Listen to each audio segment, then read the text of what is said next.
Dear students, मैं doctor Alka Pareek, associate professor home science. गृह विज्ञान की कक्षा में हम ऊन पढ़ रहे थे, मैन्युफैक्चरिंग ऑफ वूल यानी ऊन का उत्पादन और किस प्रकार से किस श्रेणी की ऊन बनती है, ऊनी वस्त्र और वर्स्टेड वस्त्र में क्या अंतर होता है, ये सब हमने पिछले वीडियोस में। और कुछ आपके लिए रीडिंग मटेरियल भी मैंने डाला है, स्टडी मटेरियल, जिसको कि आप नोट्स समझ सकते हैं, उनको भी आप पढ़ें, क्योंकि पूरा वीडियो के द्वारा समझाना मुश्किल है, इसलिए आपके लिए नोट्स भी डाले गए हैं, तो दोनों को आप पढ़ सकते हैं। और अगर आपको मेरे वीडियोस पसंद आते हैं तो इन्हें लाइक और सब्सक्राइब जरूर करिए। आज की कक्षा में हम पढ़ेंगे ऊन की विशेषताएं यानी कि कैरेक्टरिस्टिक्स ऑफ वूल, और इसमें सबसे पहले हम भौतिक विशेषताएं पढ़ेंगे। आप सभी को पता है ऊन का रेशा प्रोटीन का बना होता है। अगर ऊन का रासायनिक संगठन देखा जाए तो इसमें केराटिन 33% होता है। केराटिन एक प्रोटीन है, तो ये बेसिकली प्रोटीन से बना हुआ रेशा है, क्योंकि ये जंतुओं से प्राप्त होता है। इसमें डस्ट यानी कि धूलकण 26%, सूट यानी गंदगी 28%, वसा 12% और मिनरल्स 1% होते हैं। और अगर हम इसका केमिकल कॉम्पोजिशन और अगर हम देखें तो ये बेसिकली कार्बन, हाइड्रोजन, ऑक्सीजन और नाइट्रोजन के अलावा सल्फर से बना होता है। चित्र में आप ऊन का रासायनिक स्ट्रक्चर देख रहे हैं। ये सभी तत्व आपस में मिलकर के केराटिन नामक प्रोटीन का निर्माण करते हैं। ऊन के रेशे में कार्बन 49% सबसे अधिक होता है। स्ट्रक्चर में भी आप देख रहे हैं कार्बन चेन्स के द्वारा ये आपस में एक दूसरे से केराटिन बंधा हुआ है। ऑक्सीजन 24%, नाइट्रोजन 16%, हाइड्रोजन 7% और सल्फर 4% तक पाया जाता है। अब हम पढ़ेंगे ऊन के रेशे का सूक्ष्मदर्शीय रचना और रूप। चित्र में आप ऊन के रेशे का सूक्ष्मदर्शीय रचना और रूप देख सकते हैं। ऊनी रेशे अनियमित और टेढ़े मेढ़े दिखाई देते हैं। ये मध्य भाग से थोड़े से गोलाकार और दोनों सिरे से नुकीले होते हैं। सूक्ष्मदर्शी यंत्र में ऊनी रेशों की अनुप्रस्थ काट देखने पर इसमें 3 परतें दिखाई देती हैं। बाह्य परत या क्यूटिकल, मध्य परत या कॉर्टेक्स और तीसरी होती है सबसे अंदर वाली परत, जिसे अंतः परत या मेड्यूला कहते हैं। पहली जो परत है क्यूटिकल, ये ऊनी रेशों का सबसे बाहरी भाग है और यह रेशे को सुरक्षा प्रदान करने का कार्य करती है, इसलिए सुरक्षात्मक परत भी कहलाती है। तो ये बच्चों, जो बाह्य परत है क्यूटिकल, वो उसका क्या काम है? सुरक्षा प्रदान करना। इस पर छोटी छोटी पपड़ी के समान शल्कें पाई जाती हैं। ये शल्कें एक दूसरे पर परस्पर चढ़े हुए होते हैं। जो भी शल्क होते हैं, इनकी संख्या 1000 से लेकर के 4000 प्रति इंच तक होती है।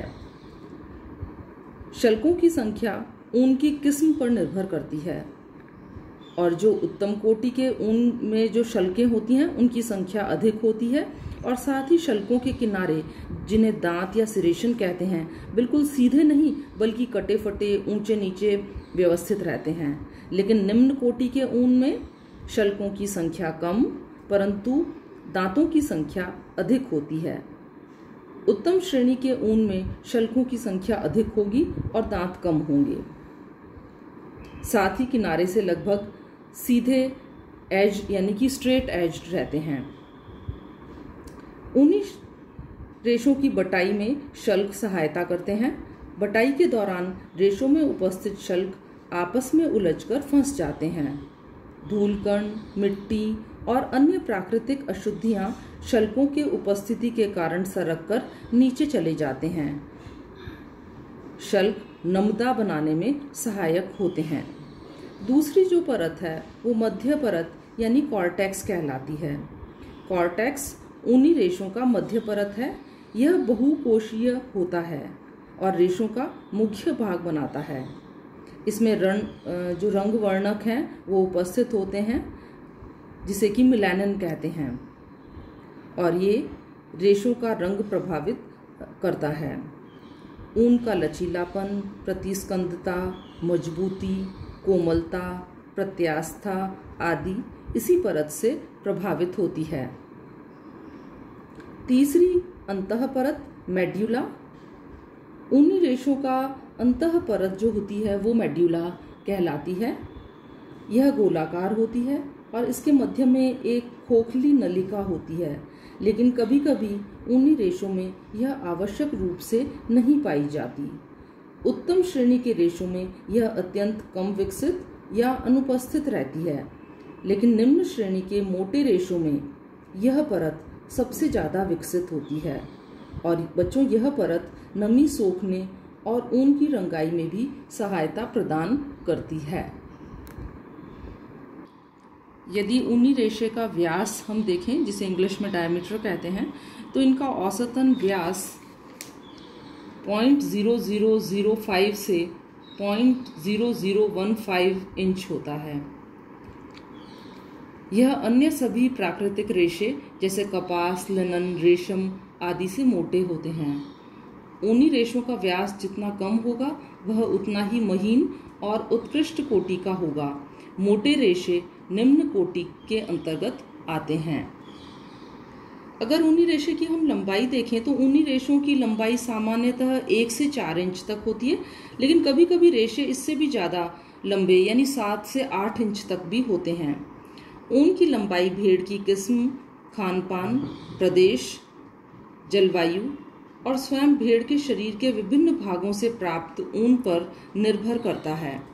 ऊनी वस्त्रों के लिए 1 से 3 इंच तक के रेशों का प्रयोग किया जाता है, जबकि वर्स्टेड वस्त्र बनाने के लिए 3 से 4 इंच के ऊन का प्रयोग किया जाता है।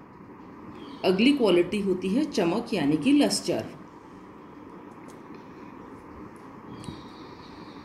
भेड़ों की किस्म, जाति, आहार, स्वास्थ्य, उद्गम और जलवायु से ऊन की चमक प्रभावित होती है।